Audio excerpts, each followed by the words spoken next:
रावण क्यों हारा? इतना ज्ञानी होकर भी रावण क्यों हारा? रावण एक ऐसा नाम जिसे सुनते ही हमारे मन में एक शक्तिशाली, विद्वान और साथ ही अहंकारी राजा की छवि बनती है।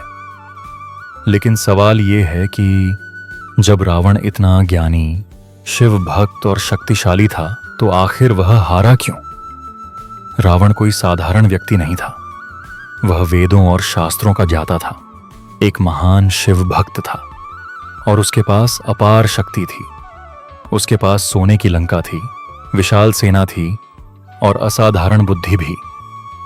फिर भी इतना सब कुछ होने के बावजूद उसका अंत क्यों हुआ? इसका सीधा जवाब है अहंकार।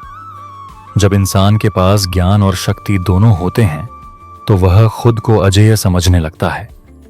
यही रावण के साथ हुआ। उसका अहंकार इतना बढ़ गया कि उसने सही और गलत के बीच का अंतर ही खो दिया। सीता हरण उसका सबसे बड़ा उदाहरण है। वह जानता था कि यह कर्म गलत है, फिर भी उसने अपने अहंकार और बदले की भावना में आकर यह निर्णय लिया।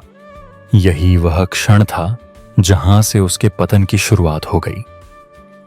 रावण की सबसे बड़ी गलती यह नहीं थी कि वह शक्तिशाली था, बल्कि यह थी कि उसने अपनी शक्ति का उपयोग गलत दिशा में किया। उसने अपनी बुद्धि को अहंकार के अधीन कर दिया। इतिहास हमें यह सिखाता है कि केवल ज्ञान होना ही पर्याप्त नहीं है, उस ज्ञान का सही उपयोग करना और विनम्र बने रहना ही असली बुद्धिमानी है। भगवान राम और रावण के बीच का अंतर भी यही था। राम के पास भी शक्ति थी, लेकिन उनके भीतर विनम्रता, धैर्य और धर्म था। वहीं रावण के पास ज्ञान था, लेकिन वह अहंकार से भरा हुआ था। यही कारण है कि अंत में धर्म की जीत हुई और अधर्म की हार। रावण की कहानी हमें एक गहरा संदेश देती है।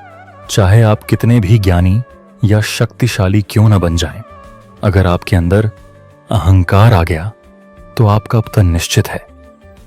तो जीवन में हमेशा याद रखें, ज्ञान के साथ विनम्रता जरूरी है और शक्ति के साथ संयम, क्योंकि असली जीत सिर्फ ताकत से नहीं बल्कि सही सोच और सही कर्म से होती है। जय श्री राम।